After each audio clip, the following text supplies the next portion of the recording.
चलिए मैंने सोचा बकरीद का मौका है तो थोड़ा सा इब्राहिम अलैहिस्सलाम के जीवन के बारे में हम लोग जानते हैं। तो इनका जो जन्म हुआ था, समझ लीजिए इनके पिताजी एक मूर्तिकार थे, वो मूर्ति बनाते थे और एक से एक मूर्ति बनाते थे। उस घर में इनका जन्म हुआ और जन्म से जब इनके पिताजी मूर्ति बनाते तो उन मूर्तियों के पीठ पे चढ़ जाते, उन मूर्तियों के कंधे पे चढ़ जाते। तो इनको बचपन से ही था कि भाई ये मूर्ति जो पिताजी बनाते हैं, तोड़ते हैं, ये मूर्ति भगवान हो ही नहीं सकता, लोग मिसलेड हैं। और उन्होंने सोचा कि अल्लाह एक है, ईश्वर एक है और हमें एक ईश्वर की तरफ लोगों को बताना है, बुलाना है, और इस तरह का कार्य करने में वो लग गए। बता दें कि इनकी पूरी मेहनत जब किए तो पूरी मेहनत के पश्चात 3 लोग सिर्फ इस्लाम को कबूल किए, एक ईश्वर को मानने वाले हुए। पहले इनकी पत्नी सारा, दूसरे लूत अलैहिस्सलाम, इनके भतीजे थे। तो ये 3 लोग हुए। आपको बता दें इन्होंने कितना प्रयास किया, ये जगह जगह घूम के प्रवचन देते कि मूर्ति पूजा क्यों खराब है, लेकिन लोग जो है इनके प्रवचन के ऊपर लोग का कुछ असर नहीं पड़ा। एक बार ऐसा था कि सभी लोग व्यस्त थे एक प्रोग्राम में और वो प्रोग्राम सेलिब्रेट कर रहे थे, तब वहां एक ऐसा जगह था जहां बहुत सारे लगभग 60 मूर्तियां रखी हुई थी। ये जाते हैं और 60 के 60 बुतों को तोड़ने लगते हैं और उसमें जो सबसे बड़ा बुत रहता है उसको छोड़ देते हैं। उसको छोड़ के जो कुल्हाड़ी है उस बुत के कंधे पे रख देते हैं। और जब कंधे पे रखते हैं लोग जो सेलिब्रेशन के बाद आते हैं और देखते हैं कि उनकी सारी मूर्तियां टूटी हुई है एक बड़ा वाला मूर्ति छोड़ के, तो लोग इन्हीं के ऊपर डाउट करते हैं और सोचते हैं कि यही बंदा रोज हम लोगों को एक ईश्वर की तरह बुलाता था, जरूर इसने ही मूर्तियों को तोड़ दिया है। तो जब इनसे पूछा गया कि तुमने मूर्ति को क्यों तोड़ा, तो इन्होंने कहा कि मैं मूर्ति को नहीं तोड़ा, जाके देखो बड़े वाले बुत के कंधे पे कुल्हाड़ी है, जरूर उसी ने तोड़ा होगा, जाके उससे पूछो।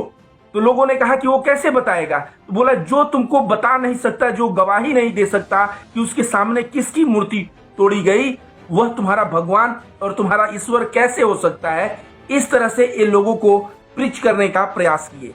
ये यहाँ तक कि अपने पिता के खिलाफ खड़े हो गए, अपने समाज के लोगों के खिलाफ खड़े हो गए। इतना तो छोड़िए, उस वक्त जो पूरे पृथ्वी को राज करता था एक तरह से, बेबीलोन का जो किंग था, नमरूद नाम था, नमरूद के खिलाफ ये खड़े हो गए और नमरूद इनसे बहस करने लगा। नमरूद ने कहा तुम किसकी पूजा करते हो, तो इन्होंने कहा कि मैं रब की पूजा करता हूं। तो कहा मैं ही हूं तुम्हारा रब। तो ये बोले नहीं, मेरा रब वह है जो मृत्यु देता है, जो जीवन देता है, वह मेरा रब है। तो नमरूद कहता है कि मैं जो है जीवन देता हूं और मैं ही मौत देता हूं। उसने तुरंत अपने एक गुलाम को मार डाला और कहा देखो ये दिया मैंने मौत, और एक गुलाम को बोला आजाद करो और आजाद करके फ्री कर दिया, और फ्री करके कहा देखो ये दिया मैंने जिंदगी। तो जिंदगी और मौत देने वाला मैं हूं। ये बहस करने लगा नमरूद, किससे? प्रॉफिट इब्राहिम से।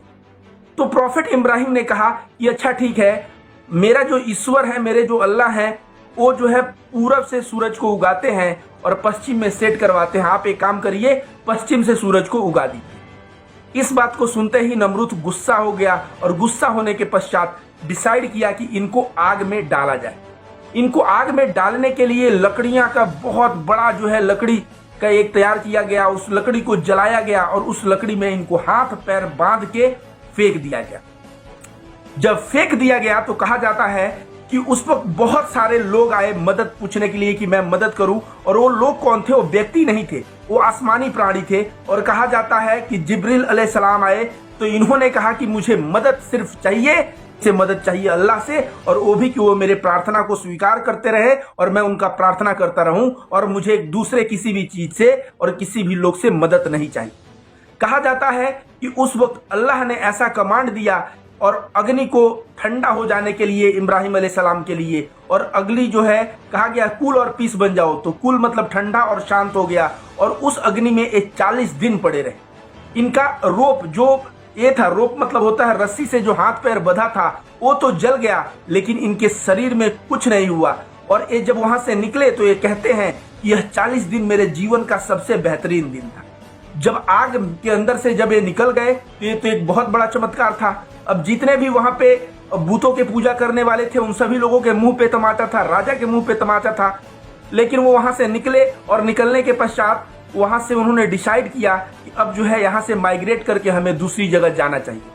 तो वो लूत अलैहिस्सलाम और अपनी पत्नी सारा के साथ माइग्रेट करके चले जाते हैं। मिस्र का राजा फिरौन जो रहता है उसके यहाँ चले जाते हैं। जब जाते हैं तो मिस्र का राजा फिरौन जो है उससे लोग कह देते हैं कि इनकी पत्नी बहुत सुंदर है, सारा बहुत सुंदर है। तो फिरौन का नीयत खराब हो जाता है और वो कहता है सारा को बुलाओ, और सारा को बुलाने के पश्चात उसका जो नीयत खराब हो जाता है, वो बदनीयत से होकर उनको टच करने का प्रयास करता है। जब सारा जी को ये टच करने का प्रयास करता है तब इसका हाथ पैर ऐंठ जाता है और यह एकदम ऐसे हो जाता है। तो ये कहता है कि कृपया आप अपने ईश्वर से प्रार्थना करके और मुझे ठीक करवा दीजिए, अब मैं आपको नहीं छूऊंगा। उन्होंने प्रार्थना किया, ठीक हो गया। इसके पश्चात फिर छूने का प्रयास किया, फिर उन्होंने ऑलरेडी उसका लकवा टाइप हो गया। ऐसे कई बार हुआ और कई बार वो रिक्वेस्ट किया। अंत में प्रार्थना करने के बाद जब वो ठीक हो गया तो उसे डर लगा। वह सोचा कोई यह दिव्य पुरुष की औरत है, दिव्य पुरुष है, यह आम लोग नहीं है। उसने तुरंत, कहा जाता है, बहुत विद्वान कहते हैं कि अपने एक गुलाम और बहुत विद्वान कहते हैं अपने एक पुत्री हाजरा को वो दे दिया कि ये तुम्हारे सेवा के लिए है, इसको एज अ नौकर बना के तुम अपने सेवा में इस्तेमाल करो। तो सारा अलैहिस्सलाम उसको लेके इब्राहिम, सारा जी जो है उसको हाजरा जी को लेके और जाती हैं इब्राहिम अलैहिस्सलाम के पास, और इब्राहिम अलैहिस्सलाम से कहती हैं कि ये जो है मुझे दिया हुआ है मिस्र का राजा फिरौन ने अपने बेटी हाजरा को मेरे नौकरी और सेवा के लिए, लेकिन मैं चाहती हूं कि आप इससे शादी कर लें। तो इब्राहिम अलैहिस्सलाम इससे शादी कर लेते हैं और शादी करने के पश्चात इनका एक लड़का होता है। इनका हाजरा और प्रॉफिट इब्राहिम का एक लड़का होता है, और जिस लड़के का नाम होता है इस्माइल अलैहिस्सलाम। अब इस्माइल अलैहिस्सलाम का जब देखिए 86 वर्ष के हो गए थे और इनके बच्चे नहीं हो रहे थे, अल्लाह से प्रार्थना किए थे, तब जाके यह बच्चा पैदा हुआ। तो इस्माइल अलैहिस्सलाम के जो पैदा होने से इनको इतनी खुशी थी, इतनी खुशी थी, ये बहुत ज्यादा खुश थे। इनके खुशी का देखिए, इस्माइल मतलब हंसना हो भी गया। मुझे लगता है कहीं ना कहीं इसी नाम से इस्माइल हंसने का एक जो है प्रवाची शब्द बन गया। तो इस्माइल अलैहिस्सलाम का जब जन्म हुआ तो ये बहुत खुश थे और बहुत ही खुशी से अपने जिंदगी को ये जीने लगे। तो कहा जाता है जब व्यक्ति बहुत खुश होता है तो शायद उसे दुख का दिन भी देखना पड़ता है। तो हुआ यूं कि एक दिन इनको ऐसा कमांड आया कि तुम अपने बीवी हाजरा और अपने बेटे इस्माइल को ले जाके और मक्का के पास छोड़ दो।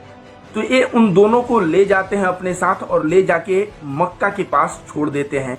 और जब मक्का के पास छोड़ते हैं तो उनको खाने के लिए मात्र 2 दिन का कुछ खजूर और कुछ खाद्य पदार्थ वहां पे रख देते हैं, पानी भी रख देते हैं।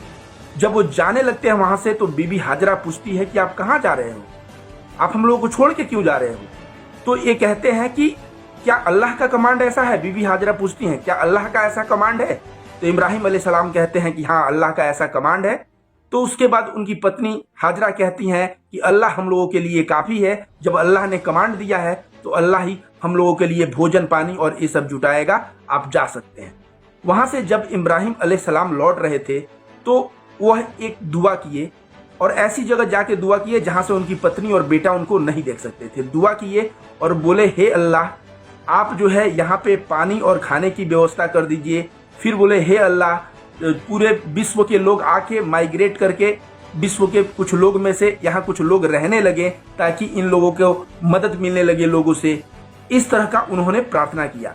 आज अगर देखा जाए तो मक्का में पूरे विश्व का खाद्य पदार्थ जो होता है वो वहाँ पे मिल जाएगा और पूरे विश्व में जो फ्रूट्स पाए जाते हैं वो फ्रूट्स भी वहाँ मिल जाएंगे।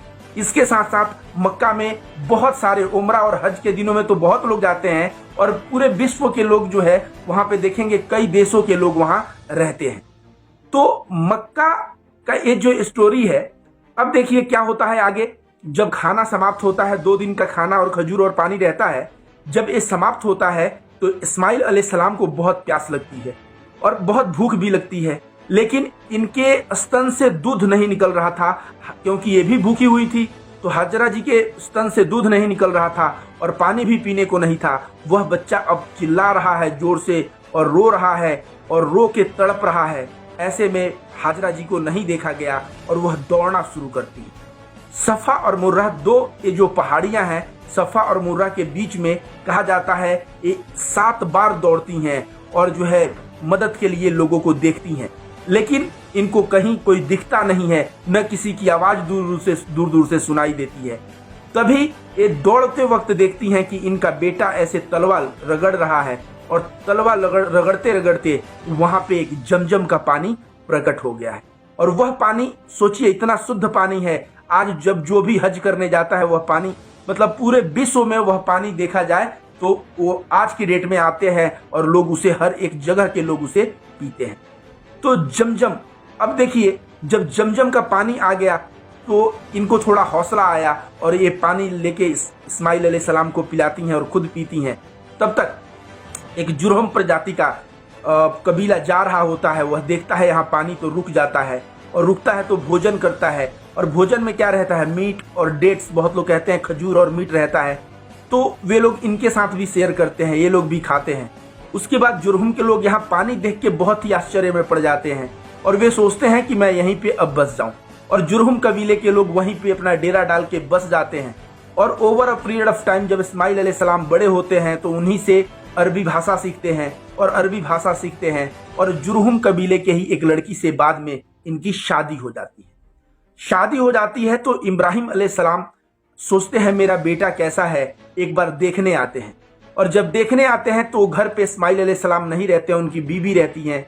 तो बीवी से पूछते हैं कि तुम कैसी हो, तो उनकी बीवी कहती है कि बहुत ही तंगी में जीवन चल रहा है, बहुत परेशान हूँ, और इस तरह से शिकायत करती है। जब शिकायत करती है तो इब्राहिम अलैहिस्सलाम कहते हैं कि जब इस्माइल आए तो कह देना कि उनके पिता आए थे, और एक कह देना कि वह कह के गए हैं कि दरवाजे का चौखट बदलना है। तो जब इस्माइल अलैहिस्सलाम आए तो बताइए औरत कि आपके पिता आए थे और वो कह के गए हैं कि दरवाजे का चौखट बदल देना है। तो दरवाजे का चौखट मतलब इस्माइल अलैहिस्सलाम समझ गए कि वो तलाक लेने की बात कर रहे हैं, और वह तलाक दे देते हैं अपने बीवी को, और फिर कुछ दिनों बाद दूसरी शादी कर लेते हैं।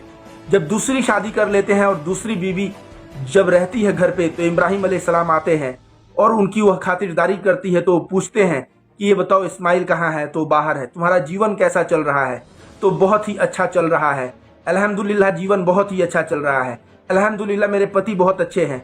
वह जीवन के प्रति बहुत ही धन्यवाद ज्ञापित करती है अल्लाह को, और अल्लाह का जो है बहुत ही शुक्रगुजार रहती है। तो कहते हैं इस्माइल आए तो कहना कि दरवाजे का चौखट रखना। अब लोग कहते हैं ये एक बूढ़ा व्यक्ति गया और जाके डिवोर्स का ये दे दिया और जाके ऐसा कहा, ये गलत है। तो मैं आप सभी को बता दूं दोस्तों, आप सभी को बता दूं कि जो व्यक्ति अपने जीवन में अल्हम्दुलिल्लाह और धन्यवाद कहता है, वह व्यक्ति जीवन में संतुष्ट और सुखमय जीवन बिताता है। लेकिन जो व्यक्ति जीवन में शिकायत करता है, उसकी जिंदगी को वह नर्क बना के रखता है। तो ये जो है प्रॉफेट इब्राहिम ने जो संदेश दिया था डिवोर्स के लिए, वह इसलिए दिया था कि उनकी बीवी जो है केवल आरोप और आरोप और आरोप लगा रही थी। इससे क्या हुआ, आरोप लगाने से एक जो है उनका जीवन जो है नर्क बना हुआ था। लेकिन जब अल्हम्दुलिल्लाह कहने वाली औरत आ गई तो इनका जीवन जो है स्वर्ग बन गया। तो जीवन में हमें बहुत सारी प्रॉफिट के जीवन से शिक्षा भी मिलती है। हमें पॉजिटिव चीजें देखना चाहिए, और हमें जो भी मिले उसके लिए हमें अल्हम्दुलिल्लाह कहना चाहिए। ईश्वर सारी कृपा ईश्वर को भेज देनी चाहिए, और ऐसा करने से हमारा जिंदगी बहुत ही सुखमय, पॉजिटिव और बहुत ही खुशहाल रहता है। दोस्तों, इसके बाद एक दिन इब्राहिम अलैहिस्सलाम आराम कर रहे होते हैं और उनको स्वप्न आता है कि आप अपने सबसे प्यारे चीज को कुर्बान करें। तो इस चीज को ऑलरेडी बकरा ईद क्यों मनाया जाता है इस वीडियो में बता चुका हूं। अब जो है आगे के वीडियो में फिर मैं कुछ इस्लामिक स्टोरीज के साथ आऊंगा, तो आप लोगों के साथ इस्लामिक स्टोरीज शेयर करूंगा। बहुत